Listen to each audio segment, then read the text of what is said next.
Waalaikumsalam warahmatullahi wabarakatuh.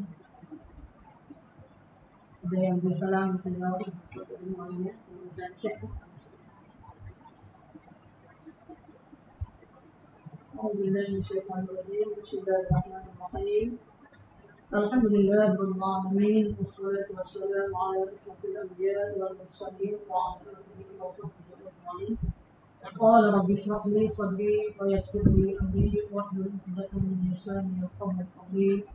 Subhanaka la 'ilma lana illa ma 'allamtana innaka antal 'alimul hakim. Wala haula wala quwwata illa billahil 'aliyyil 'azim. Amma ba'd. Assalamualaikum warahmatullahi wabarakatuh. Alhamdulillah, marilah sama-sama anak-anak ibu sekalian kita mengucapkan kesyukuran yang tiada terhingga kepada Allah Subhanahu wa taala. Dengan izinnya juga dapat kita bertemu lagi pada minggu ini 2 hari lepas seperti biasa bagi program kuliah bagi Mahat Tafiz Al-Quran dan Al-Quran. Alhamdulillah, sampai di sini kita masih dapat lagi menyambung kuliah kita seperti biasa. Mudah-mudahan masih biasa memberi peluang dan ruang kepada kita untuk terus berkuliah sehingga kita dapat memahami sepenuh-penuhnya perincian berkaitan masalah fiqh kita, terutama masalah garam-garam yang ada dalam Islam. Tadi seperti biasa sebelum sama-sama kita ingin berkongsi ilmu pada pagi yang mulia tadi berkat ini kita sama-sama kita mulakan dulu dengan membaca kita Al-Fatihah. A'udzubillahi minasyaitonirrajim. Bismillahirrahmanirrahim. Alhamdulillahirabbil alamin. Arrahmanirrahim. Maliki yaumiddin. Iyyaka na'budu wa iyyaka nasta'in. Ihdinas siratal mustaqim. Shiratal ladzina an'amta 'alaihim ghairil maghdubi 'alaihim waladdallin. Amin ya rabbal alamin.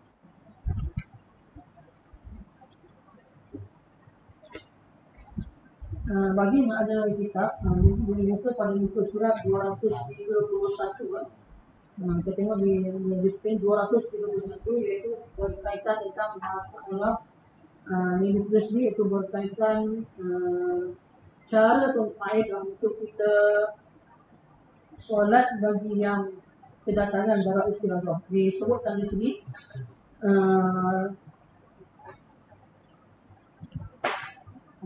soalan atas ni.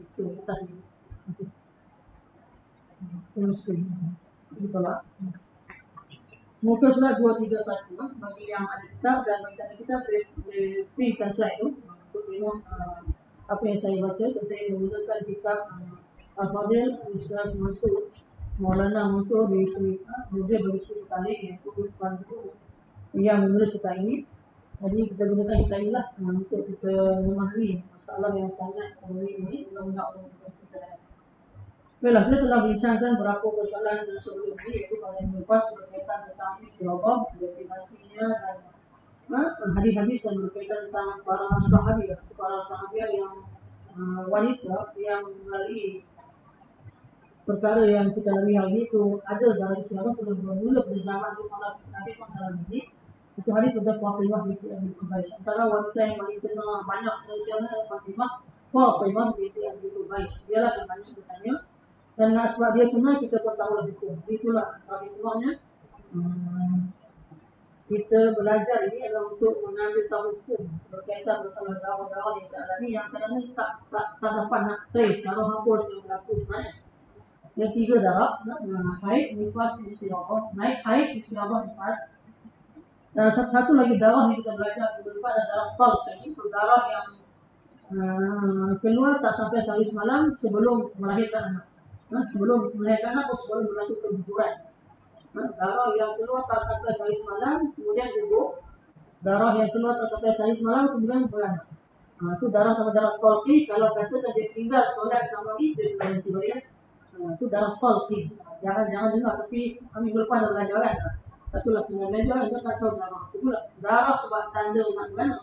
Tapi sebelum tu kalau berlaku darah tu keluar terlebih sehari semalam, kita bukan talqi, kita darah haid. Kalau bagi yang mengandung mendukung sama darah haid juga. Sebab cukup syaratnya sehari semalam atau lebih. Dan cuma jangan lebih 12 hari semalam. Itu qaul muktamad. Nah, qaul muktamad mengatakan darah yang wanita mengandung boleh keluar darah haid. Jadi kena melihat pada syarat haid. Jadi itu antara perkongsian minggu lepas, jadi perlu ambil perhatian dan perlu baca catatan. Kalau yang ada kitab, boleh tulis di kitab atau ada yang boleh tulis dalam buku lah sama. Tadi minggu ni kita sama-sama nak kongsi tentang cara-cara nak solat bagi yang istihabah ni. Minggu lepas dah kongsi itu 4 syarat utama bagi yang istihabah, tapi nak sambung lagi ni, yaitu Bismillahirrahmanirrahim. Qala al-mu'allifu rahimahullah ta'ala, jika wanita mustahabah, telah dikongsikan maksud mustahabah. Siapa yang baru dengar pada masuk kuliah di pada ini, saya suka ulang sekali lagi. Mustahabah bermaksud wanita yang kena darah istihadah, yakni dia keluar darah melepasi sebanyak-banyak haid, itu 15 hari 15 malam, ataupun dia datang darah sana sedikit tak sampai 24 jam dalam tempoh sehari semalam, ataupun beberapa hari yang dikira sebagai hari-hari yang boleh dibilang untuk dicampurkan darah yang putus-putus selama 15 hari. Tak cukup lah, selama 15 hari keluar putus-putus tu tak cukup 24 jam. Maka itu nama istihadah. Cuma yang kita nak bincangkan yang berterusan, yang banyak sangat keluar melepasi hari-hari yang paling banyak tu hari ke-16, masih banyak 17. Jadi cara nak solat bagi yang datang darah yang macam ini pula banyak. Tak bolehlah kita nak suka-suka hatinya solat. Ada kaedah dia. Iaitu pertama, jika wanita mustahabah mengalami keluar darah yang hanya dapat ditahan sebab banyak sangat dengan cara ditampal disumbat, maka di sini terdapat 3 keadaan. Pertama, jika dapat disumbat, ditampal dengan kapas misalnya, yang mana tidak menyebabkan dia berasa sakit dan dia bukan dalam keadaan berpuasa ketika itu, maka wajib dia melakukan perkara tersebut. Ini persoalan berkaitan darah yang tersangat banyak, iaitu dia disuruh sumbat kapas dalam lubang faras tu. Kalau tak sakit dan juga kalau tak berpuasa. Kalau puasa batal, masukkan satu dalam lubang yang terbuka semula jadi itu batal kan. Jadi sebab banyak sangat. Tapi ini saya kira kita baca ni mungkin zaman Rasulullah dulu memang mungkinlah kita tak tahu apa yang berlaku, tapi mereka mungkin ada kapas-kapas yang mungkin boleh dimasuk dalam lubang tu kan. Mungkin zaman tu Allah lah adakah telah ada pek ni Allah lah, tapi rasanya pek belum ada lah pada masa itu kan. Mungkin lah, tapi mereka gunakan kapas lah. Jadi kapas tu mereka kena sumbat di dalam lubang tu, dan mereka ambil kain ataupun perca kain untuk diikat sebagai cabat untuk menahan kapas keluar. Kalau banyak sangat lah. Jadi konsep tu yang moden hari ni kita ada pek lah. Pek ni kapas, dia ada tampal tu lah. Dan saya kira kita ada pek yang besar sebab bagi wanita yang keluar darah banyak, dia boleh pek level besar tu, yang ada. Tapi sekarang teknologi dah macam-macam. Ada yang boleh menyerap darah dengan teknologi yang dikatakan. Kerja macam mana ahli sukan, renang, sukan-sukan yang nak lari-lari tu takkan mereka tak boleh kan. Ada satu teknik yang masuk dalam lubang. Allah saya tak nak tengok, tapi saya dengar cerita. Mungkin ada kalangan ibu-ibu pengetahuan. Ahli sukan dia nak pakai macam kita ni. Yalah nak bermain badminton, nak berlari takkan pakai macam tu ke, telondeh ke ataupun bocor kan. Dia ada benda tu. Saya nak dimasuk ke dalam lubang. Apa pun nak cerita, ini adalah cara untuk tahan darah. Jadi kalau seandainya sakit, payah nak masuk kan. Jadi kalau hanya mampu bertahan dengan pek, maknanya pek tu dalam keadaan pakailah tak berketat, supaya tujuan jangan bocor itu. Jadi untuk saya lah pada peringkat kita, dah masanya kita pakai pek cukup lah. Sebab kalau puasa batal pun kelas umat kan. Itu yang pertama. Maksudnya kalau darah tu banyak, pakailah 2 lapis. Pakailah besar atau pakailah jenis yang memang boleh cover lah, kata darah tu kan. Okey, itu pertama. Yang kedua, jika dia berasa sakit dengan cara tersebut, sumbatan sakit, maka tidak wajib dia melakukan perkara itu. Waktu saya kata, biasalah pakai sambil sekolah. Ketiga, jika dia sedang berpuasa, wajib baginya tiap-tiap dia menanggalkan sumbatan itu pada siang hari ini. Kalau boleh, kalau puasa tak payah pakai siang hari sebab tak. Kalau boleh pakai malam, pakai malam. Tapi apapun kesimpulannya pakai pad sekolah. Pad ada macam-macam ini yang menampung. Baiklah. Satu yang dikatakan masalah ini, jika tidak memadai dengan cara memasukkan kapas kerana darah yang keluar itu terlalu banyak, maka dia wajib memakai syawatnya kuala wanita memakai. Modesnya lebih aula sekali kan, sebab dia memang tahu. Ini mungkin pakai kapas saja, pakai syawat tak boleh sumbat gitu. Tapi Nabi sebut pakai kapas kemudian buat syawat. Itu yang teknik tu orang-orang tu dulu pakai. Kalau ini saya ingat adalah bagi kau budak-budak memang terlalu aneh. Tak boleh tak berhenti dia. Jadi dia pakai seluar yang besar. Usul lain kalau salah. Okey. Dalil bagi wanita mustahadah wajib menyumbat dan membalut parasnya adalah sabdaan Nabi sallallahu alaihi wasallam kepada Hamnah binti Jahash. Ketika beliau mengadu kepada baginda mengenai banyaknya darah yang keluar dari paras Nabi itu, apa Nabi sebut? Lapikkan kapas untuk parasmu, nescaya ia akan menghilangkan darah. Hamnah lantas berkata, darah itu lebih banyak daripada yang dijangkakan. Maksudnya sumbat kapas itu tak mampu nak tampung. Dia cepat kena tu. Kerana mungkin dalam haji belum. Tak sambil masih meleleh lagi. Bila Hamnah cakap macam tu, mana banyak sangat ya Rasulullah. Kalau buka kapas sampalkan lubangnya, tutup lubang macam tu saja, maknanya dia tak mampu, dia akan meleleh juga ke Rasulullah. Di baginda sallallahu alaihi wasallam bersabda, kekanglah darah itu, yakni letak kain perca yang dibelah di atas tempat darah dan ikatkan dua hujungnya di atas dua pinggang. Masya Allah, teknik syawat. Ini ciptaan Nabi sendiri cerita ke Hamnah ni. Karena zaman tu mungkin ialah hukum kan baru keluar, hukum akan keluar bila berlaku suatu Nabi akan selesaikan secara wahyu kan. Ini Nabi juga beritahu begitu pada Hamnah. Ialah kain perca kita yang mana kan. Kita belah ada sumbat dan kapas tu pakai kain syawat kalau untuk bagi kuat lagi supaya dia tak meleleh. Kalau pakai sumbat kapas dia mungkin dia akan keluar meleleh juga. Bukan sesuatu hal tu. Itu teknik syawat tu, teknik syawat waktu tu kita pandai memang pandai. Saya pun tak tahu macam mana pandai ikat.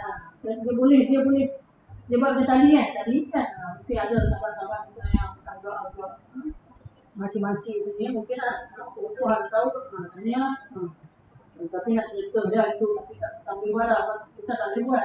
Tak pandai pun. Zaman dan berlalu begitu. Teknologi telah terkini kan macam-macam dibuat itu menggunakan itu. Tidak nak pergi mana payah.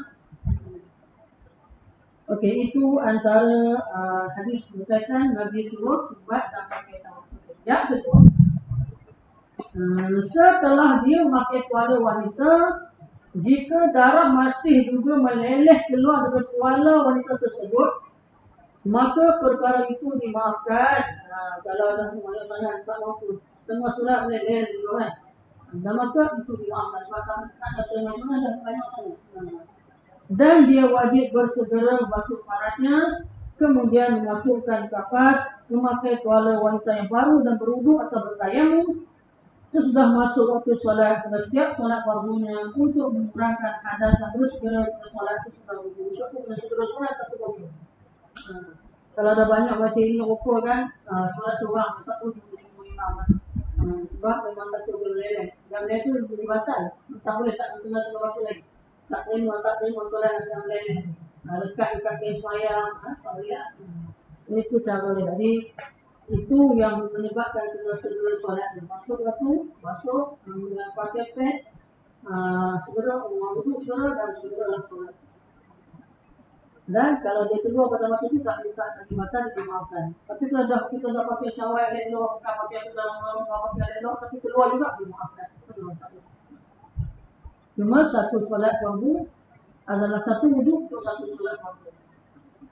Yang ketiga, harus melambatkan solat kerana menutup aurat, mencari istihad arah qiblat, menanti jemaah, menjawab azan untuk iqamah dan perkara-perkara lain yang merupakan maslahat di keperluan solat dan dimaafkan jika darah keluar dalam tempoh tersebut kita ada iqamah. Maknanya Kalau untuk pakai telekung, untuk cari arah kiblat, jawab azan, jawab qamat, tunggu jemaah ni tengok pada darah tu. Kalau betul-betul imam tu lambat sangat, kan dah banyak. Tengok kalau imam tu cepat, dah pasal dia tunggu. Imam ni masih cepat lah. Kalau lambat sangat, takut darah tu banyak. Jadi, kalau tengok pada situasi darah tu, kalau tunggu imam sampai keluar banyak, baik solat seorang lah. Base kepada dia yang tahu darah tu cepat keluar banyak, terus sikit. Tetapi jika dia sengaja melengah-lengahkannya bukan kerana maslahat solat, keperluan solat seperti apa? Makan, dapat masuk waktu dah okey tak? Masuk untuk solat okey tak? Masuk pakai pakai cara untuk tapi sempat lagi makan, malah happy makan lah, tak tahu lah. Artinya berbual-bual, ni mesti handphone lah, ni handphone angkat. Masing-masing bang. Maka batal wuduknya dan wajib dia mengulangi semua perkara-perkara yang telah disebutkan itu membasuh faras, memasukkan kapas, memakai cawat dan sebagainya. Nampaklah wuduk begitu dia. Senang-senang tak terus lah. Menafur dengan angkat terpaksa sebab takut batal solat, batal wuduk. Jadi kalau akhbarat bi ghairi maslahati sholati wajib 'alaiha an tu'ida kullama taqaddam. Betul? Kalau dia melewat sebab bukan sebab pakai telekung, sebab arah kiblat, ada azan, qamat, maka dikira ketika tu dia kena pergi salin balik ke tu, ambil wuduk lain. Sebab batal solat, sebab wuduk tu dia tak dikira sebab menyebabkan dia darah tu banyak, sebab benda-benda bukan sebab masalah solat. Terjemahan, jika dia melewat-lewatkan solat bukan kerana sebarang perkara yang berkaitan dengan maslahat solat, keperluan solat, maka wajib ke atasnya untuk mengulangi perkara-perkara yang telah disebutkan. Buat balik dua kali saja. Yang keempat, jika seorang wanita mustahadah berhenti darah istihadah, ini sembuhlah. Setelah apa? Selesai mengambil atau semasa mengambil wuduk, maka wajib dia membasuh farasnya dan mengambil wuduk atau tayamum semula, yang wuduk tayamum yang baru. Tayamum ni kalau dia tadi kena air sakit dan sebagainya, itu sembuh tu. Kalau tak wuduk tak masalah kan? Kerana diihtimalkan, ditanggungan, dianggap di sini bahawa wajib baginya mengerjakan solat dalam keadaan suci daripada hadas dan najis disebabkan darah istihadahnya telah terputus dan bersempurna dan tidak kembali, tidak datang lagi. Oleh itu dia wajib mengambil wuduk atau tayamum yang baru. Ini dia sendiri yang tahu. Dah berhenti betul ke tak berhenti betul. Kalau dia dah ambil wuduk ataupun tengah ambil wuduk, memang dia tak keluar. Dia yakin yang darah tu tak datang. Selalunya sebelum lepas tengah ambil wuduk dah keluar. Selalunya berjalan Nabi pakai telekung keluar kan. Jadi tiba-tiba hari itu memang tak ada. Dan dia yakin dia tak datang balik. Dia yakin tak datang balik tu. Dia yakin. Kalau tak yakin tak boleh kan. Kena itu juga lah. Kena solat terus lah. Tapi kalau dia yakin ini nampak tak ada ni. Jadi wuduk yang dia ambil pada masa tu kena ambil sekali lagi. Sebab dia kira telah sembuh. Ulang wuduk semula. Sebab wuduk pertama tu adalah untuk istihadah. Tapi bila dah sembuh, dia kena ulang wuduk yang macam biasa. Itu solat macam biasa. Tapi kalau dia tak yakin, terus dia solat macam biasa. Tetapi jika dah istihadahnya datang kembali, mula-mula dia yakin lah. Ni cerita sembuh tak sembuh ni. Tak kembali tiba-tiba tengah-tengah solat datang balik, sedangkan tempoh masa yang ada tidak mencukupi baginya untuk mengerjakan solat dengan wuduk yang baru. Sama ada darah istihadah itu kembali datang mengikut adatnya macam biasa seperti atau berdasarkan sangkaannya yang kuat. Soalnya berat sangka tak datang lah. Maka tidak wajib bagi wanita itu mengambil wuduk yang lain kerana telah kesubukan masa serta wuduknya tadi masih kekal lagi pada keadaannya yang asal. Solat itu tidak sah, ada masalah. Kenapa? Katakan gitulah. Kalau sangka akan datang balik lah. Mula-mula dia ingat tak datang, tapi tengah-tengah solat datang. Jadi kira tak ada masalah. Sebab apa? Sebab tadi dia sangka berhenti, tiba-tiba datang balik kan. Jadi masalahnya terus solat itu dikirakan sholat, tidak ada masalah untuk wudhu baru. Wudhu baru untuk sholat yang baru lah. Tapi dengan syarat masa yang ada tu suntuk dah, waktu dah nak habis dah. Kalau dia ambil wudhu baru, maknanya akan keluar waktu. Jadi dikira sah lah dengan solat yang dia wudhu yang dia gunakan untuk solat tersebut. Sini ada sikitlah persoalannya, ini panjang itu saya baca macam ni dapat faham. Kalau dia yakin telah sembuh, dia tak ulang wudhu baru. Tapi kalau dia tak yakin, dia teruskan juga solat. Tak ada masalah. Jadi kalau tak datang lepas dia solat juga, datang juga, memangnya solat tu sah lah, tak ada masalah lah. Tak ada masalah. Solat tu kira sah lah. Kalau dia tak yakin, dia tak. Ni kalau yakin sembuh ataupun zon sembuh, dia kena ulang wudhu baru sebelum solat. Tapi kalau dia tak yakin lagi, dia pun solat tak datang. Dah tak datang. Jadi solat tu kira sah. Cuma nak solat yang satu lagi kena ambil wudhu baru lah. Dia nak pakai wudhu tu. Ni kalau dia yakin, okey betul? Tak ada apa itu dah. Kalau dia ambil, kalau dia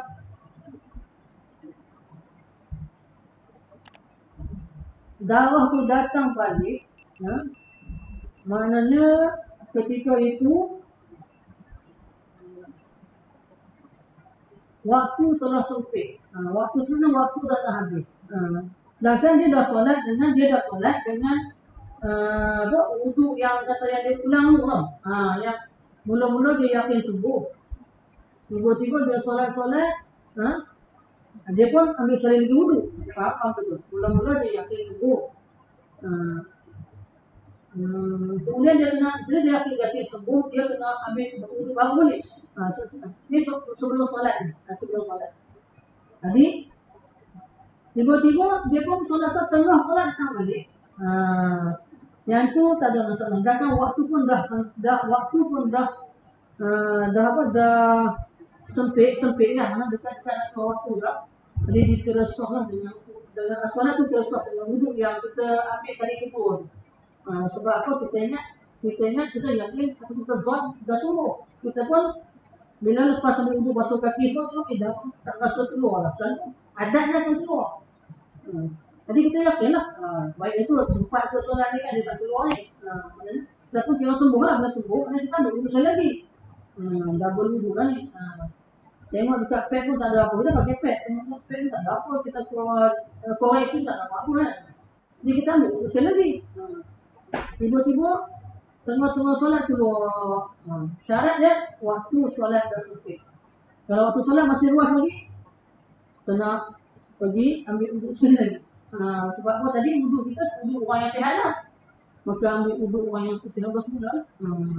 Itu yang dikata kalau tak yakin tak ada masalah. Yakin tu kan diulang. Yakin sembuh. Yang ni base pada orang yang kena Islam, dia rasa yakin tak keluar lagi pun yakin keluar lagi. Itu yang persoalan dia. Betul tak? Jadi kalau orang yang dah sembuh, dia ambil wuduk dengan wuduk istiadah.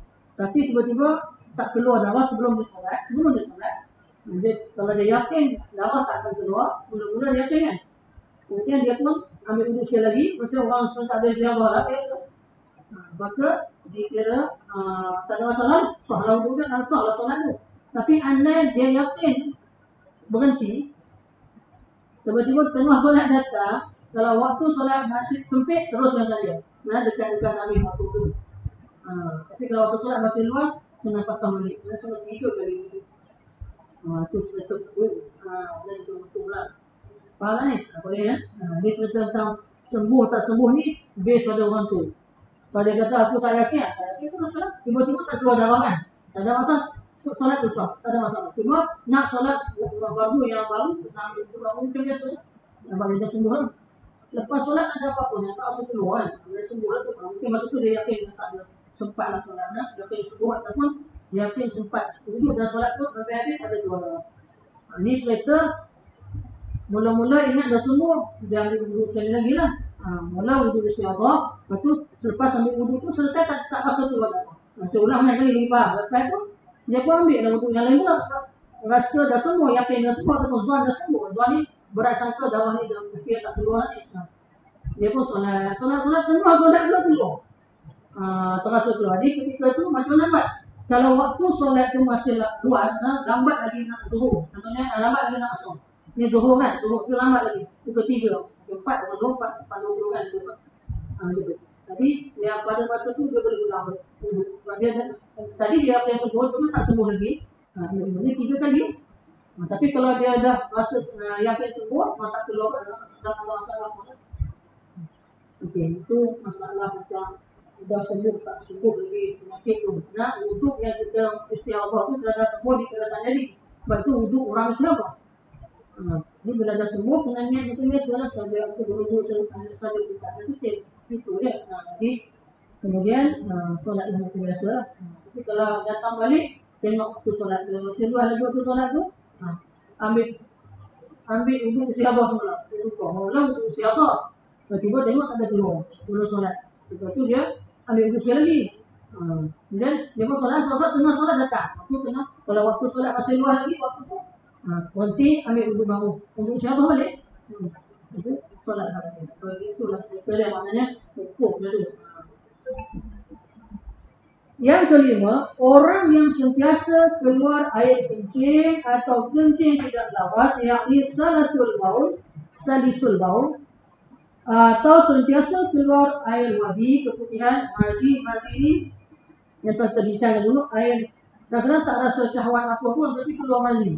Mazi ni ada kaitan dengan naik syahwat, bangkit syahwat, bukannya mani, tapi mazi. Mazi ni keluar maksudnya bangkit syahwat. Okay. Terasa gairah dengan melihat sesuatu ataupun dia membayangkan sesuatu. Itu mazi lah. Tapi kalau betul mani ni dia keluar dan betul-betul berlaku, memang kata betul-betul naik berakhir yang semacam lah. Atau mungkin dia berlakunya proses-proses menani, na'udzubillah. Jadi itu antaranya lah. Itu memang mani. Mazi ni bangkit, terasa. Macam kita tengok makan, terasa nak makan. Tak makan lagi, terasa. Jadi mazi kan keluar. Jadi hukumnya adalah sama dengan orang yang beristihadah, juga dari segi wajib taharah dan wuduk pada setiap waktu, sebab najisnya berterusan keluar, iaitu air kencing itu tak sempat nak solat habis atau baru takbir baru dah keluar. So, dia keluar bukan banyak ni, sikit-sikit. Macam titik-titik itu. Itu yang kena tampal juga. Kena tampal dengan sesuatu. Mungkin bagi lelaki dia kena pakai macam sarung apa-apa lah. Bagi perempuan pakai pad lah. Lelaki biasanya kena ni salisul baul punya lelaki lah. Orang kata screw tu macam kepala pipe tu dia lombok. Adalah urat-urat mana yang tu kena ubat. Tapi sebenarnya kalau jadi nak solat macam mana? Kena tampal lah, pakai lah apa sarung yang boleh air kencing tu tak meleleh ke kawasan-kawasan kain dan sebagainya. Sama. Jadi hukumnya adalah istihadah dalam bab air kencing ataupun darah buasir bersama.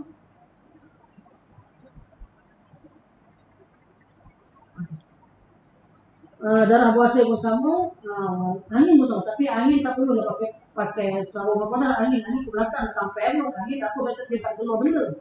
Tapi kalau najis sirik diri dia yang dia tak tahan keluar sikit-sikit, itu ketampai juga. Jadi istihadah, tapi istihadah ni bukan khusus pada darah, tetapi boleh jadi dalam bab yang kita hadas keluar berterusan. Faham itu? Apa-apa jua hadas yang keluar berterusan, hadas kecil lah ni, atau hadas besar, hadas kecil lah, air mata putihan yang memang tak basuh-basuh akan keluar, tak sempat dalam habis. Pada wuduk sampai solat tak sempat. Tetap hukumnya macam istihadah. Dalam mungkin kita lain dengan lain. Okey. Anna damal istihadati huwa hadasun daimun kahubbi salasil baul. Maknanya sebab apa yang kata bahwasanya darah istihadah iaitu dimasukkan dalam istihadah juga adalah hadas yang keluar berterusan seperti kencing yang tak putus-putus dan tak tos-tos. Jika orang yang sentiasa keluar air kencing tidak dapat menahan kencingnya apabila menunaikan solat dalam keadaan berdiri, tetapi dapat menahan kencingnya bila menunaikan solat dalam keadaan duduk, maka wajib ia menunaikan solat dalam keadaan duduk. Itu hukumnya. Kentut pun sama. Kalau berdiri mesti dah kentut. Berdiri mesti dah duduk. Kalau rokok kentut. Duduk lah dia. Solat dalam keadaan duduk. Wajib duduk. Sebab duduk tak duduk. Untuk apa ni gitu? Bukan sebab sakit bukan sebab tak ada lipat tau. Hadas ni kan kentut ataupun dikatakan kencing yang tak betul-betul ni kan. Sebab dia bila dia berdiri dengan rokok tu dia mungkin bergerak tu keluar. Bergerak keluar.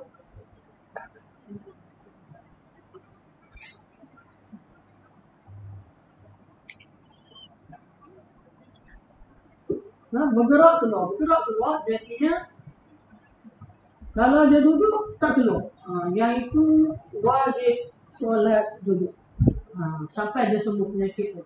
Ubatlah. Cerita hukum lain, ubat lain. Tapi sakit wajib ubat, mesti ubat lah. Tapi kalau sebelum nak sembuh tu, belum ubat tu kan. Sebelum nak sembuh tu, solatlah seperti mana yang diajarkan itu, solat duduk. Solat duduk tu. Dia bukan sengaja. Penyakit tu tak boleh diri. Kalau dia keluar najis, keluar najis kan jadi batal. Jadi untuk mengelak daripada batal tu, dia solat duduk dan duduk. Okey.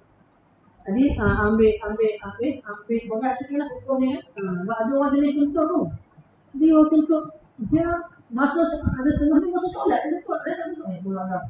Asal solat mungkin ni gangguan syaitan dia lah. Asal nak solat, asal rokok kentut, asal rokok kentut. Susah.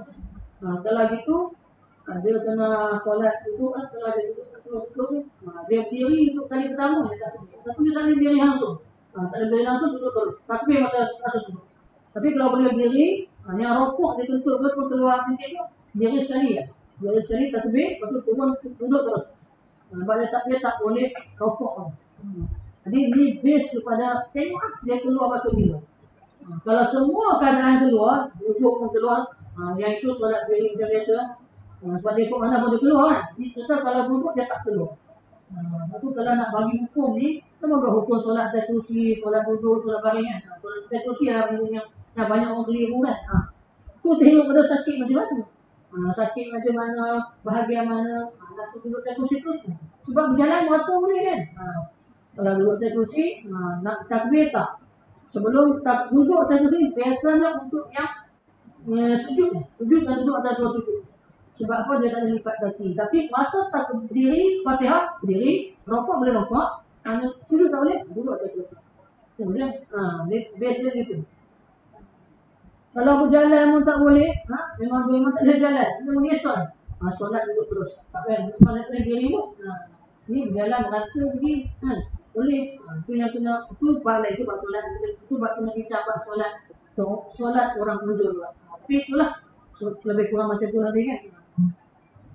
Kemudian yang ketujuh, orang yang sentiasa keluar mani, wajib ke atasnya mandi sebelum dia mengerjakan setiap solat. Wallahualam, mungkin juga bukan dia keluar mani itu penyakit. Keluar mani biasanya dalam keadaan kita melakukan hubungan kelamin ataupun kita melakukan tengok benda-benda yang sampai orang menggairahkan kita baru satu kan. Ini tak penyakit lah. Tapi kalau ada keluar mani lagi beras lah. Setiap kali solat keluar mani. Sebab mani kan ada semua. Wallahualam. Ubatlah kalau orang ada penyakit yang mungkin ada ubat-ubat kat mana. Keluar mani banyak sangat tu. Wallahualam. Apa yang kita keluar tak berhenti kan. Solat mah ada besar lah. Dia minta lindung lah penyakit keluar air mani. Kalau kan, mandi wajib hari-hari 5 waktu 5 kali. Tapi ini adalah ujian Allah, kita tak tahu kan masing-masing rumah berpikir. Kalau hukumnya ada, biasanya akan berlaku di jalan-jalan. Itu ubat lah. Tadi kalau udah keluar air mani, setiap kali nak solat, itu mandi wajib. Tak nak, buat air mani, ada besar. Yang ke-8, orang yang sentiasa mengalir darah nanah. Darah nanah yang tak boleh berhenti, mana dish ke apa yang tak stop lah, yang tak kering, dia memang berair. Hukumnya adalah sama seperti perempuan yang sentiasa beristihadah, iaitu keluar darah. Ini bagi darah nanah yang memang dia tak boleh nak, dia tak kering lagi lah. Kalau kita solat, dia akan lekat dekat kain solat kita, kain semayang, lekat. Jadi syaratnya apa? Masuk waktu, basuh wuduk macam biasa, sampai itu basuh kaki, sampai tu. Sampai solat satu fardu satu wuduk. Jadi gitu. Kan putih-putih yang tu lah ataupun darah pacat. Darah pacat ni kalau waktu luas lagi tak apa dia boleh berhenti. Tapi darah pacat antara yang panjang lama dia berhenti. Kalau waktu dah nak habis kena pergi pacat dulu. Ini mungkin cerita orang dulu lah. Ada pacat di sana. Saya pun lama nanti pacat lah. Dekat rendang lah ataupun dekat tempat-tempat yang ada lembu-lembu. Kalau kita kampung lah mungkin ada. Kalau manjung tu pacat lah. Allah lah. Dan sebenarnya dia gigit tu kan berlintah tu lagi. antara payah nak keluar darah tu melambat. Sampai kalau nak solat ni sampai dulu. Sampai kemudian tunggu masuk waktu lah. Tu macam dia minta Islam apa tu buat darah tapi kita sampai. Dan yang ke-9, jika wanita mustahadah mengambil wuduk sebelum masuk waktu solat, dia nak cepat ambil wuduk, dia nak standby apa tak tahulah, tapi masuk waktu belum, maka wuduknya itu dihukumkan batal. Itu syarat dia wajib masuk waktu. Dan yang akhir sekali adalah jika wanita mustahadah berhenti darah istihadahnya setelah selesai solatnya, tiba-tiba baik keluar darah istihadahnya. Jadi kan hukum tadi. Dia yakin berhenti, dia pun ambil wuduk semula, kemudian dia solat tak keluar, maka solatnya sah tetapi wuduknya batal. Ya, kalau nak solat satu lagi kena ambil wuduk baru. Jadi dia perlu mengambil wuduk yang baru untuk solat yang seterusnya. Dia baik untuk zuhur asal mengambil wuduk yang lain. Ataupun baik untuk maghrib, untuk isya ambil wuduk baru. Tak ada bayar. Okay. Itulah dia antara 10 permasalahan berkaitan istihadhah ni. Antaranya sumbat kapas, pakai pad tu antara dengan tahulah. Tapi dengan syarat semua kerja-kerja tu kena buat pada masa waktu. Dan termasuk istihadhah mereka yang keluar wasir, darah wasir, kencing tak tos, darah nanah yang sentiasa keluar, putih-putih yang memang melengah-lengah lah pakai. Dan satu dia dekat, dia semuanya batal. Satu yang tampil. Kemudian apa lagi? Kentut yang tak berhenti-henti. Tetapi bagi yang boleh hadas tu berhenti kalau duduk tak keluar, wajib duduk. Tapi dengan syarat kalau dia boleh, kalau berdiri juga keluar, terus duduklah. Tapi kalau berdiri itu tak keluar, diri sekali. Sebab takbir dia kena berdiri. Tengok, jadi kena tengok situasi dia tu macam mana. Kalau betul-betul tak boleh buat apa-apa, hanya duduk dia tak keluar. Asal bangun diri masa jangan keluar, itu terus solat. Itu antara perkara yang kita kena nilai lah, dia punya keadaan tu macam mana. Tapi apapun dia akan melakukan juga istihadhah. Kita kena ambil waktu. Kalau istihadhah ni kena masuk waktu baru boleh selesaikan semua perbuatan berapa dalam kurang dulu dan sebagainya. Bersihkan, ambil terus segera solat. Baiklah, itulah antara masalah. Sambung sekali lagi pada muka sekolah. Tadi kan, dulu kan dah masuk kepada kesimpulan.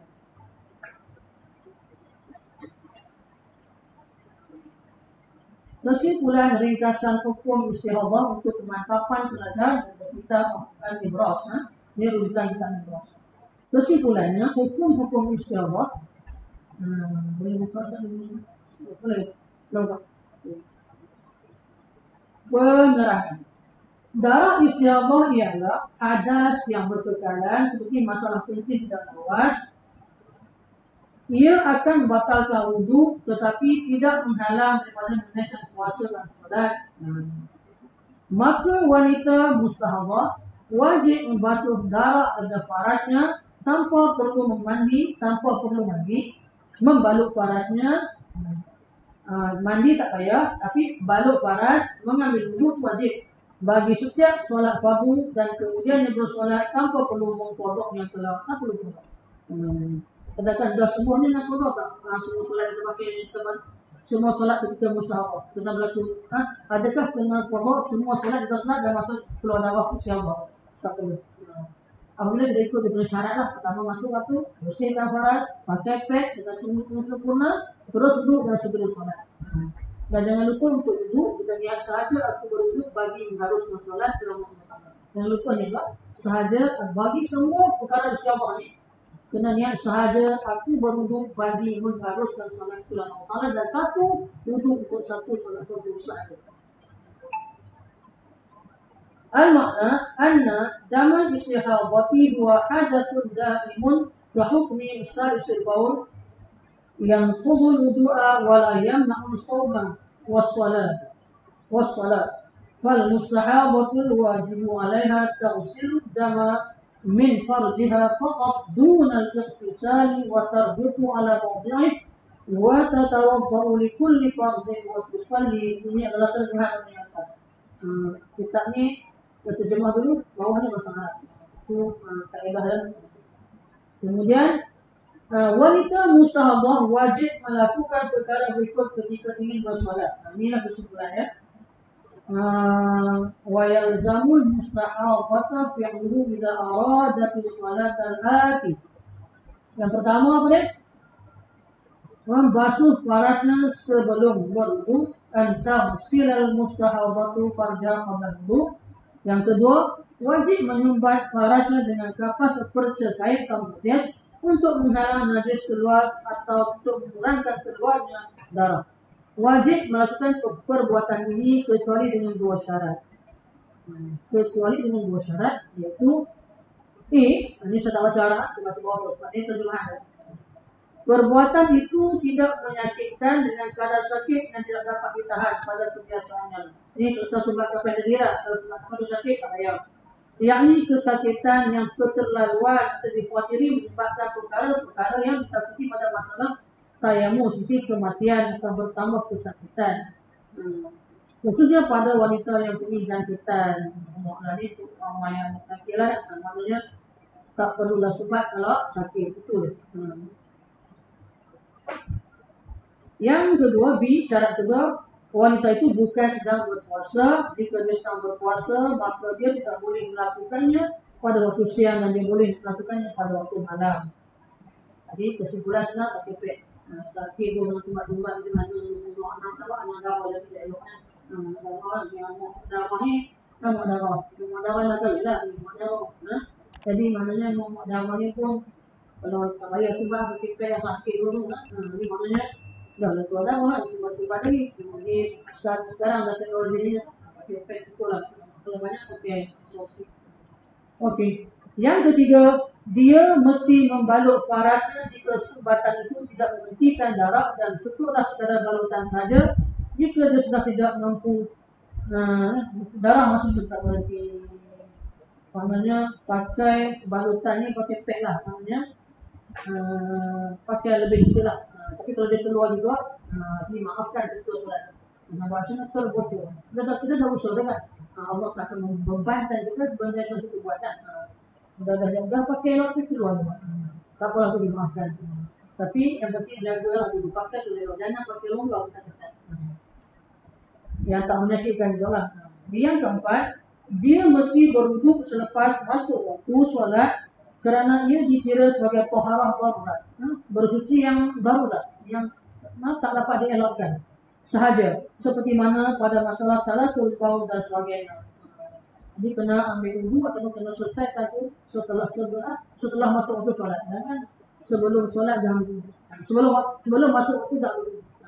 Ini eloknya masuk waktu barulah masuk bilik air bersihkan wudu. Yang kelima, wajib dia bermualah, itu berterusan pada kesemua perbuatan tersebut. Dia wajib bersegera menyumbat parasnya selepas membasuhnya, bersegera membalutnya pakai pad, bersegera mengambil wudu dan bersegera menunaikan solat. Semua kerja-kerja ni kena buat segera, tak boleh tunggu-tunggu.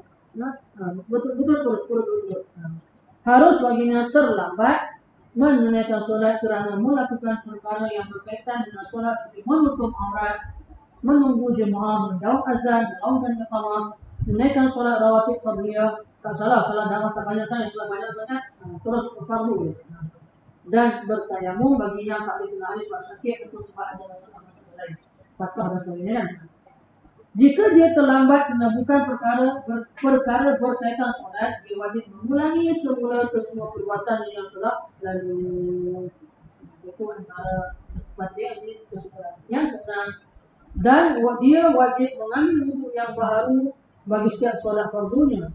Dia juga wajib memperbarui basuhan parasnya, sumbatannya dan balutannya kepada pendapat masyhurnya. Untuk solat yang satu lagi pula dia kena basuh salin yang lain. Boleh solat satu lagi. Kita kan maghrib punya pad tak boleh pakai untuk isyak, tak boleh. Dia kena berhabis satu fardu, wudu pun kena pergi basuh balik. Wudu yang baru kena untuk solat isyak pula. Jadi satu wudu untuk satu solat fardu, satu pad untuk satu solat. 5 pad, 5 kesan, 5 pad. Kalau misalnya kan ujian Allah hari itu antara ujian Allah yang Allah berikan mereka kepada hamba-hamba yang terpilih. Sekarang melihat kan bahawa angkat darjat dia, tengok ilmu dia macam mana. Kan kalau dah belajar macam ni, Alhamdulillah lah. Kalau tak belajar kan susah juga macam mana nak solat dengan dakwah kedua ni. Kemungkinan besar boleh jadi saya kalau kita tak tahu bab ni, kita mungkin akan tak solat. Sebab kita kata nak solat macam mana dakwah ada. Itulah sebab ilmu tak ada, dosa pun jadi tanggung dosa tanpa berdosa itu satu dosa. Dan wajib Islam ni wajib solat, wajib puasa Ramadan. Kalau puasa wajib, kita pun tak puasa mungkin orang boleh puasa sebab orang tak melibatkan benda-benda solat ni. Nanti solat ni ramai jadi ingat najis lah, ingat mana ni solat puasa sebab ada dakwah. Dia tak tahu dakwah tu bukan semuanya kait. Boleh tak belajar pun haid sekian berapa kan. Sebab itulah syukurlah kepada Allah SWT kalau Allah memilih kita untuk belajar agama. Dan kita pun sedia maklum kan, orang yang dipilih Allah untuk mengaji agama ni bukan orang-orang yang biasa-biasa lah. Ibu anak-anak yang tak tersiksa. Moga-moga Allah merahmati kita semua. Sebab kita dipilih Allah untuk mendengar perkara yang berkaitan dengan kita sendiri. Yang kita sendiri lalui, tapi kita tak sedar, kita tak belajar betul. Ini sebab itulah syukur sangat-sangat. Dan ucaplah Alhamdulillah, terima kasih ya Allah sebab memilih aku untuk mendengar berkaitan hukum-hukum Engkau ya Allah, yang bersumberkan dari Al-Quran dan Sunnah. Kita tidak mengatakan dan aku boleh tahu hukumnya dalam kitab aku. Masih diberi Allah peluang untuk hidup. Hidup ni memang kena ambil peluang. Hiduplah peluang. Hidup adalah peluang untuk mencari yang terbaik, mendapat yang terbaik dan berbuat yang terbaik. InsyaAllah. Itu antara ya. Okey, selesai dah sedikit sebanyak berkaitan istihadah dan hukum-hukumnya, cara solatnya. Okey, kita akan masuk sedikit soalan. Beberapa persoalan penting yang perlu diketahui dan dipahami dalam menangani masalah istihadah.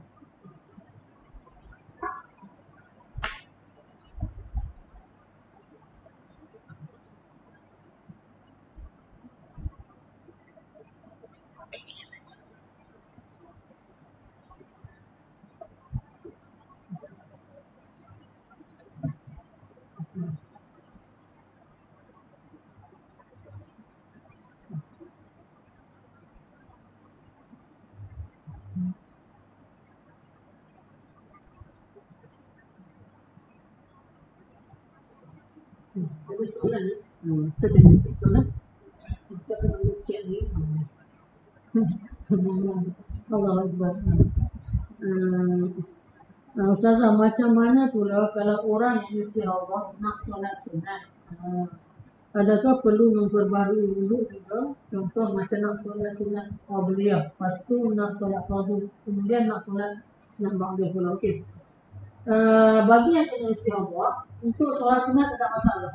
Boleh guna pad yang sama, wuduk yang sama. Cumanya untuk qabliyah sebelum ni, kalau dia tak banyak sangat darah, bolehlah solat qabliyah. Dia macam ni, dia tak nak bagi beban darah tu banyak sangat. Tu yang dia qabliyah biasanya kalau sikit-sikit darah yang boleh tahan lah, ataupun dia boleh cepat dan solat, tak ada masalah.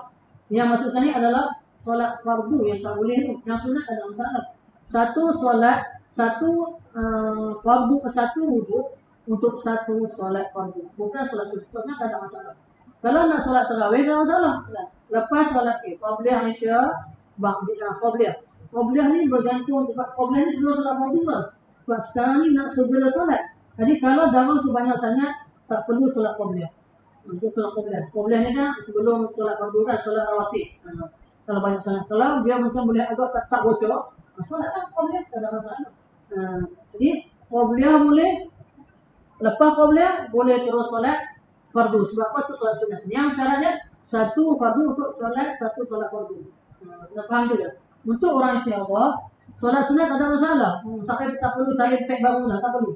Tak perlu ambil wuduk baru. Tapi yang nak ambil wuduk baru lah untuk solat fardu. Kan jawab tadi kan, satu wuduk adalah untuk satu solat fardu. Okey Syah? Adalah Syah okey? Yang boleh tu. Alhamdulillah. Okey. Okey, tengok soalan muka surat 237. 237. Okey. Soalan ni daripada kitab Tuhfah, Al-Dawabit dan sebagainya. Iaitu faedah masalah-masalah penting yang berkaitan dengan istihadah. Ini adalah soalan sama-sama kita ikuti. Soalan yang mungkin boleh membantu kita memahami lebih. adakah wanita mustahadah boleh menunaikan solat sunat? Jadi soalan Aisyah. Terus ni jawapannya, ya boleh, sama ada dalam waktunya atau selepas waktunya. Boleh juga. Mana bolehlah qobliyah tadi. Cuma yang saya masukkan kalau darah terlalu banyak, itu mungkin kena segera solat maghrib dulu. Tapi kalau hukumnya boleh, tidak masalah. Mula-mula qobliyah zuhur, lepas tu solat zuhur, kemudian ba'diyah zuhur. Tak ada masalah. Tak perlu untuk yang baru untuk solat sunat. Yang perlu untuk baru hanyalah solat fardu sahaja.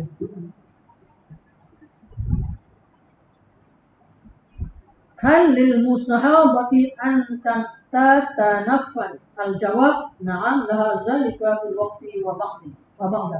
Ini soalan dia bahasa Arab. Okay. Keluarnya darah selepas balik paras tidak memberi kesan apa-apa kecuali jika ia disebabkan kecuaian pada mengetatkannya. Okay. Kalau keluar darah, ini bocor. Sebab kita dah balut, keluar darah bocor, sikit kena test mayang, tak apa. Kalau kita dimaafkan sebab kita dah balut ni kemai. Tapi kalau kita balut tak kemai, pakai pad tak kemai, sengit-sengit, kena bocor, yang tu dia kena ulang balik solat. Faham? Sebab tu kita kata kita kena jaga masa sumbat tu, sumbat lah pakai pad tu kena jaga elok. Jangan kesuaian kita menyebabkan keluar darah. Bocor lah ni. Bocor ni melepasi pad lah.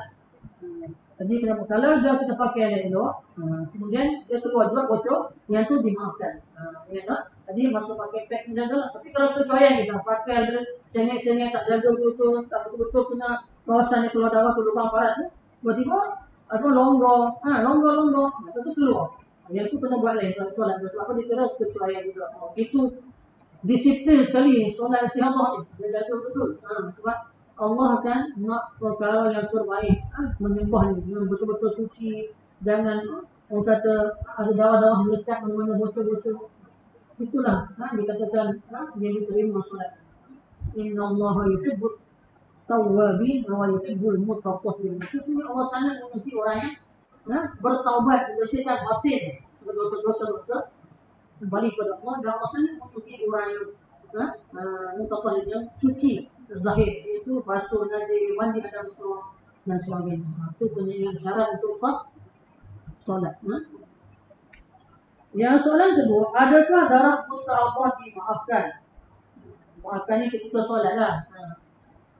Dimaafkan, jawapannya dimaafkan sama ada sedikit atau banyak di sisi Allamah Ibnu Hajar rahimahullah, dan hanya dimaafkan jika sedikit di sisi Al-Allamah Ar-Ramli. Ni kan darah bocor. Kalau bocor tu kan sikit apa kata Allamah Ibnu Hajar, Syekh Ibnu Hajar. Tapi kalau bocor tu sikit atau banyak kata Syekh Ibnu Hajar dimaafkan. Tapi kalau banyak sikit, kalau Syekh Ramli dia khilaf lah, sikit dia dimaafkan. Darah yang bocor tu lah, dia tak pakai kemih kan, sikit ni kecil je lah. Hukum terputus darah istihadah. Hukum darah istihadah putus, berhenti apabila seorang wanita mustahadah berwuduk, tiba-tiba darah istihadahnya berhenti, sama ada selepas berwuduk atau semasa berwuduk atau semasa bersolat. Itu hukumnya. Ini soalan lain.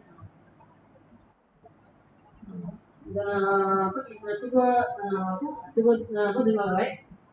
Bila darah istihadah terputus, sama ada semasa selepas berwuduk atau semasa berwuduk atau semasa solat. Maknanya sebelum ni masa wuduk dah keluar dah, walaupun dia dah pakai pad lah, tapi tak ada salah sebab dia dimaafkan kan. Ataupun sebelum ni memang sentiasa keluar lah, dalam solat keluar keluar kan. Tapi satu hari tu tiba-tiba tak keluar langsung. Sama ada lepas wuduk pun tak keluar, masa wuduk pun tak keluar, masa solat pun tak keluar. Maka di sini perlu meneliti keadaannya dahulu. Sedikit masalah ni. Okay. Jika masa berhenti darah itu sempat baginya untuk melakukan wuduk dan solat, maka wajib dia mengulangi wuduk dan solatnya. Mana muwasak, waktu muwasak, zaman muwasaknya waktu solat itu panjang lagi. Mana dia kan solat awal waktu, pukul 1:30 ke solat dah subuh. Tiba-tiba dia kata tadi kan buat yakin dengan, kalau dia tak yakin lagi, dia takut darah tu keluar balik. Tiba-tiba darah tu tak keluar. Darah tak keluar. Tadi kan dia terbicara tadi kan. Sampai habis solat. Tak keluar. Di sini kena tengok dua perkara. Adakah waktu solat masih panjang atau pendek? Kalau waktu solat masih panjang, sempat dia basuh, sempat dia ambil wuduk pula, solat balik, maka itu dikatakan wajib mengulangi wuduk dan solat, sebab dia kira telah sembuh. Tadi dia tak yakin itu yang dia terus solat tu, tapi kalau tak keluar dah sampai selesai solat, kalau waktu sebenarnya waktu solat masih luas lah. Maka dia solat 1:30, masuk pukul 2, pukul 2:30. Bolehlah dia ambil wuduk lain, sebab dia kira telah sembuh. Itu cerita bila telah sembuh istighfar lah. Yang kedua, jika masa berhenti darah itu tidak sempat baginya untuk melakukan wuduk dan solat, maka tidak wajib yang mengulangi wuduk dan solatnya, sebab apa? Waktu dah sempit. Sembahyang zuhur pukul 4 suku. Tak sempat tu, kalau dia dah solat dah selesai lah. Darah tak keluar. Takut tak sempat nak buat masa nak masuk awal lah. 4:20 lebih. 4:28 kan. Tiba-tiba tak keluar darah masa tu kan. Keluar dah semua. Tak perlu ulang. Kalau solat, waktu nak ambil wuduk baru dia nak basuh apa lagi. Bukan kadang menyebabkan keluar waktu solat. Jadi dikira sahlah solat tadi. Untuk solat asar, solat macam biasa balik pada semua kan. Tak perlulah niat mengharuskan lagi. Niat macam biasa lah, sahaja aku berwuduk, pertama-tama sahaja aku tidak ada kecil. Ini hukum lah. Tengok pada keadaan, kalau darah kita telah sembuh. Kalau tak sembuh lagi, sah lah sebab dia keluar lagi kan. Peringatan. Jika menurut kebiasaan darah istihadahnya akan kembali keluar dalam masa terdekat,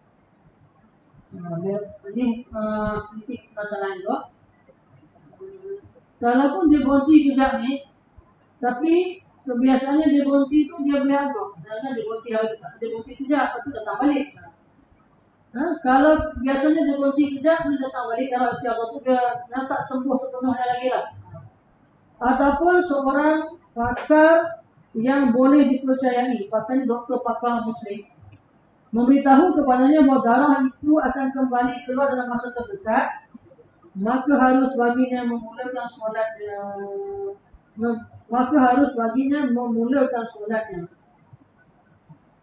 Maknanya memulakan solatnya. Maknanya tak ada masalah lah. Solat tu tak ada masalah.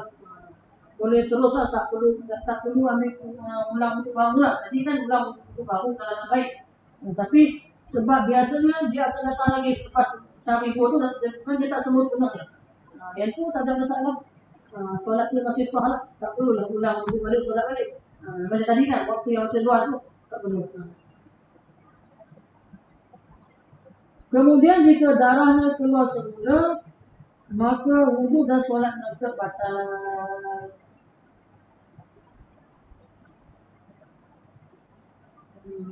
Maknanya kalau ni cerita yang istiadah, tapi bila wuduk dia keluar, bila darah keluar solat tu keluar, maka dikira batal solatnya. Jadi wuduk dan solat tu juga batal.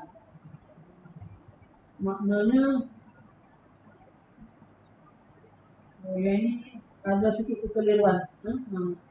Ini berkaitan orang yang kadang-kadang kan dia tak datang dalam beberapa sehari dua tu kan dia stop. Dia tak yakin sembuh sepenuhnya lagi. Biasa ada datang balik. Kemudian ataupun doktor pakar kata dia baik, dia bagi ubat, kemudian dia stop sekejap, doktor kata dia akan datang balik. Masuk sini dia kena wajib harus baginya memulakan solatnya. Mana dia kena solat tak dapat ulang. Ini penting boleh. Saya sudah nampak ni aku masuk ni.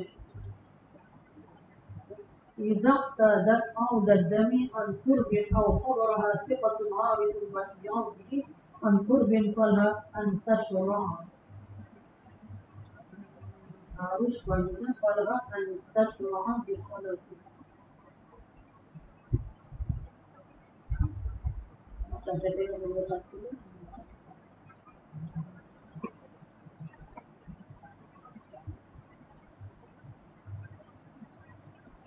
Nanti saya tunggu ke depan apa nih? Tanam pot yang lain. Atau nomor yang macam mana? Ini cerita garah istiadah yang berhenti datang balik. Ataupun berhenti, kita pun dia melibatkan kan solat istiadah tak ada syarat-syarat berhenti. Masuk waktu, kemudian balut kan, segera balut, basuh kena balut. Kemudian dia kan niat mengharurkan solat. Kemudian terus segera solat. Tapi bila dia berhenti dalam keadaan tiba-tiba dia macam berhenti, adakah solat yang kita berlakukan dalam masa jamaah dan itu sah dengan wuduk cara istiadah tadi, dengan solat cara istiadah tadi? Itu yang persoalan begitu. Tapi nak kata sini, kalau kita yakin dia berhenti dan dia terus berhenti tak ada masalah. Tapi kalau kita yakin berhenti tiba-tiba dah tengah solat datang balik, itu nak tanya sah tak solat tu? Itu bukan lagi. Yang itu yang saya tadi kena dah tiba-tiba datang balik, kena solat tu kena berhenti, batal. Kena ambil wuduk istiadah balik lah. Wuduk macam orang istiadah balik. Sebab tak sembuh lagi sebenarnya. Dia yakin sembuh. Sebab masa tengah ambil wuduk kan dia tak keluar apa. Selalu dia keluar. Jadi kalau macam tu kena ambil wuduk semula. Tidak memulakan solat, kena ambil wuduk semula. Baru tadi mula-mula dia okey. Dia pun ambil, dia kan 3 kali saya dah saya. Pertama, dia tengah-tengah wuduk, tengok-tengok tak keluar darah. Biasanya keluar darah. Lepas wuduk tak keluar darah juga. Jadi dia menyangka, dia rasa tak keluar darah, mungkin dah okey ni darah ni. Dia pun ambil wuduk macam biasa orang yang suci tak ada hadas ni, yang bukan siabah ni. Bila dia ambil, dia pun solat tengah solat datang balik. Dia tak sembuh lagi lah tu. Jadi datang balik, dia kena ambil sekali wuduk untuk dia siabah balik. Dia mula siabah, sangkanya okey lah, tak keluar dah. Dia ambil wuduk yang biasa balik, tengah-tengah solat keluar balik. Itu kena nanti pula ambil wuduk untuk siabah semula. Itu hukum. Sebab apa datang balik. Jadi ini adalah masalah ni. Yang perincian ada gitu kan. Lepas tu kadang-kadang dia berhenti kejap. Sehari tak ada solat macam biasa, esok datang balik. Ni antara peringatan ni, tengok minggu depan insyaAllah saya tengok kipas balik, saya jelas. Okay, insyaAllah masa pun dah sampai. Maknanya peringatan ni kita akan bincang minggu depan insyaAllah. Saya akan tengok balik tentang kesembuhan istiadah yang yakin kemudian datang balik, ataupun yang kalau betul-betul baik tak ada masalah. Yang datang balik darah dia biasa berlaku itu biasa. Okey, insyaAllah minggu depan kita akan sambung lagi. Yang ni yang penting sekali, diharap dapat sama-sama lagi, iaitu minggu depan kita akan masuk dalam pembahagian mustahadah. Ini saya sebut itu tentang kumpulan-kumpulan yang disebut sebagai kumpulan mustahadah. Yang ni nak kita tengok betul. Bila berlaku darah yang berlebihan sampai lebih 15 hari, kena tengok di manakah kita berada. Jadi kita ni mustahadah kumpulan ke berapa? Dia ada 7 kumpulan. Yang ni yang memanjang kita. Ini masalah panjang. Uraiannya tu pasal yang saya tak boleh lari daripada kena baca muka demi muka. Dia ada kaitan satu sama lain. Jadi sebelum masuk kepada istihadah pembahagian ini, kita bincang tentang cara seorang istihadah, kaedah dia, hukum dia, syarat dia. Dan bila sembuh pula macam mana? Dah bincang. Yang last ni saya akan pulang pada minggu depan insyaAllah. Yang peringatan. Tadi alhamdulillah, mudah-mudahan dapat semua memahami lah sebanyak. Untuk kita kongsikan. Nak tengok gambar kitab, boleh tak nak beli ya? Kitab ni dia tak ada jual dah sekarang. Kita ni bukan ada jual di pasaran, kita tempat. Cuma kitab ni sekarang ni tak ada lah listing lah. Kita sebut sekali tak? Nampak? Ini tak gambar, nampak? Sini, nampak? Nampak tak? Kita, snack. Kita ni. Sekarang ni dia tak ada jual dah, dia jual jilid-jilid dah. Ada 5 jilid. Nanti saya bagi nombor telefon ni, kalau nak saya bagi nombor telefon, saya bagi ke saya. Nombor telefon Ustaz, dia memang boleh direct ke Ustaz. Itu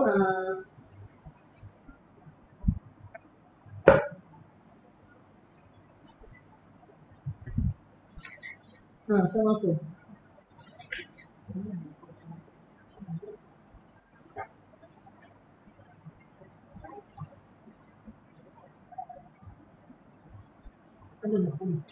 Nanti kita cek. Nanti kita cek. Kemudian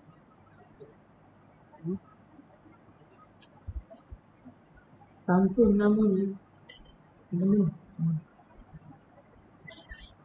Assalamualaikum saudara. Katakan waktu habis tempoh darah istiadah di akhir waktu. Okey. Waktu dah sempit untuk solat. Adakah kita kena mandi wajib dahulu sebelum mulakan solat? Ini. Puan Zamilah, tak perlu. Istiadah tak perlu mandi wajib. Yang perlu mandi wajib adalah air darah haid. Tak perlu mandi wajib.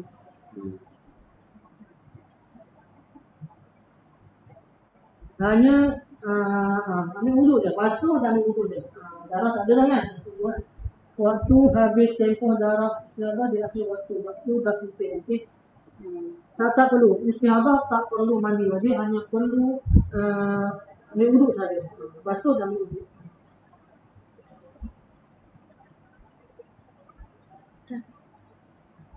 Darah haid kita kena mandi wajib, tapi dengan darah istiadah kita kena mandi wajib. Tak perlu istiadah, tak perlu mandi wajib setiap waktu. Yang tentang mandi wajib ni keluar mani kan, penyakit keluar mani. Istiadah tak perlu ya.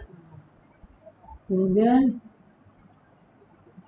cara niat wudu istiadah telah disebutkan berkali-kali, mungkin dapat ya. Sahaja aku berwudu bagi mengharuskan sembahyang kerana Allah Ta'ala. Sekali lagi, sahaja aku berwudu bagi mengharuskan sembahyang kerana Allah Ta'ala.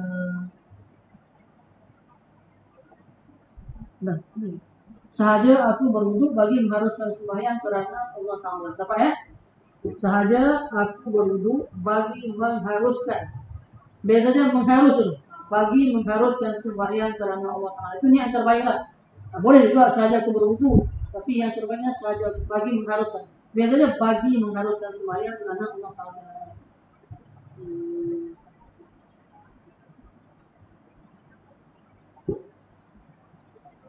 Misalnya ini.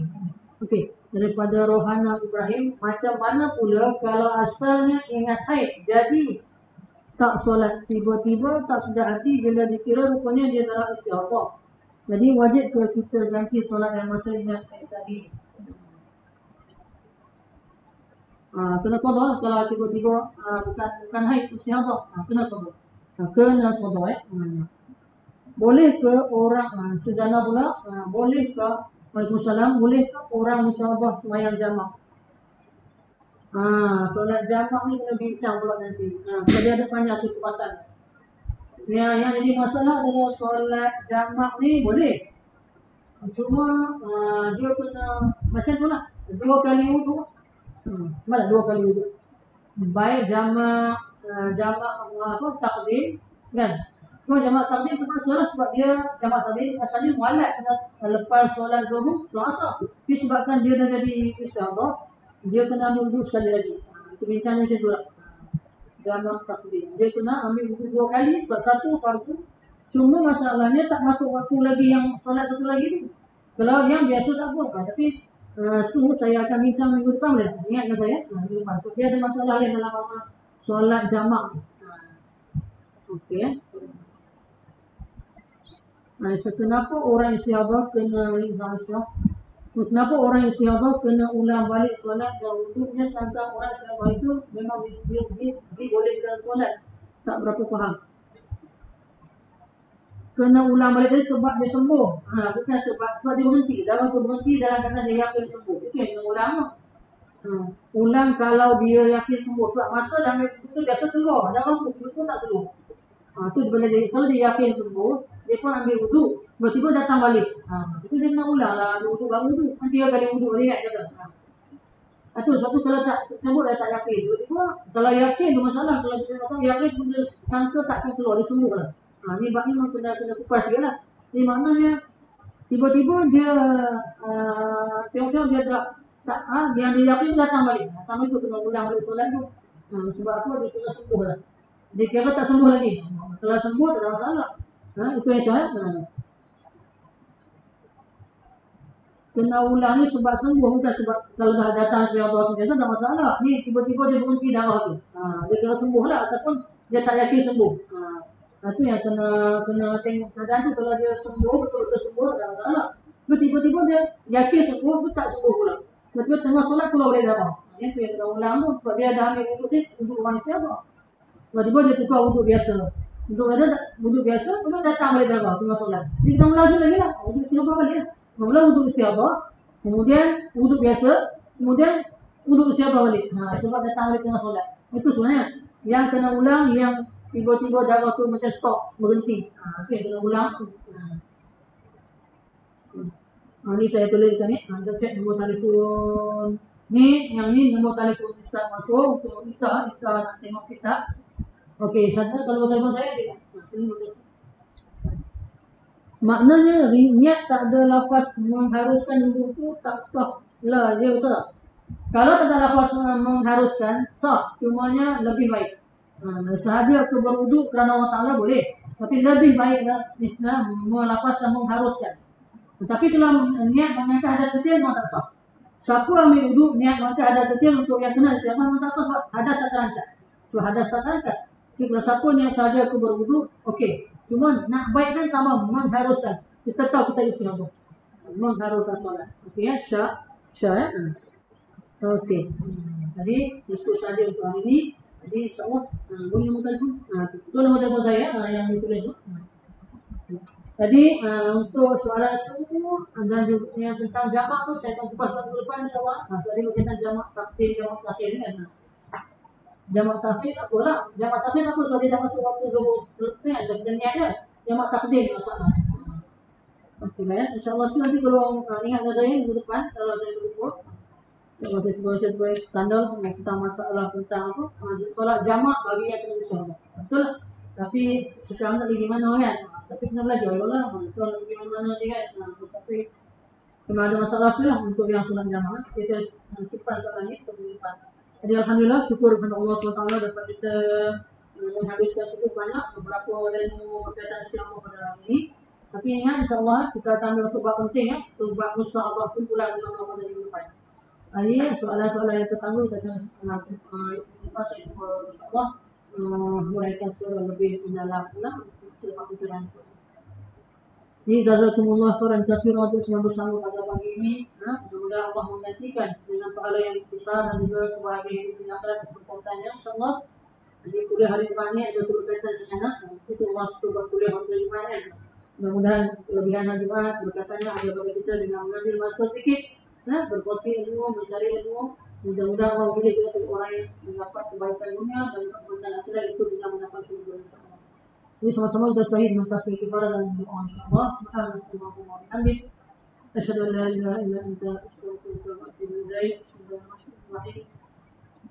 Wal 'asri innal insana lafi khusr illa alladziina aamanu wa tawassaw bil haqqi wa tawassaw bis sabr. أعوذ بالله من الشيطان الرجيم. بسم الله الرحمن الرحيم. الحمد لله رب العالمين والصلاة والسلام على الأنبياء والمرسلين وعلى آله وصحبه أجمعين. اللهم اجعل جمعنا هذا جمعا مرحوما وتفرقنا من بعده تفرقا معصوما. اللهم انفعنا بما علمتنا وعلمنا ما ينفعنا وزدنا علما. الحمد لله على كل حال ونعوذ بالله من حال أهل النار ونعوذ بالله من حال أهل النار ونعوذ بالله من حال أهل النار. اللهم إنا نعوذ بك من عذاب جهنم ومن عذاب القبر ومن فتنة المحيا والممات ومن شر فتنة المسيح الدجال ومن شر فتنة المسيح الدجال ومن شر فتنة المسيح الدجال. يا مقلب القلوب ثبت قلوبنا على دينك وعلى طاعتك. سبحانك إنا كنا من الظالمين. اللهم انصر الإسلام والمسلمين والمجاهدين في بلادنا وفي فلسطين وفي سوريا وفي العراق وفي مصر وفي أركان وفي كل مكان يا أرحم الراحمين. اللهم يا دافع البلاء يا الله، يا دافع البلاء يا رحمن، يا دافع البلاء يا رحيم، ادفع عنا يا الله من كل بلاء الدنيا وبلاء الآخرة، وشر الدنيا وشر الآخرة، ومن عدو من الإنس والجن ومن الشيطان وإبليس، وما يطير في الهواء وما ينزل من السماء وما يخرج من الأرض برحمتك يا أرحم الراحمين. ربنا آتنا في الدنيا حسنة وفي الآخرة حسنة وقنا عذاب النار. وصلى الله على سيدنا محمد وعلى آله وصحبه وسلم، والحمد لله رب العالمين. InsyaAllah, dan liqa, mengharapkan lagi insyaAllah. Itu lagi. Assalamualaikum warahmatullahi wabarakatuh.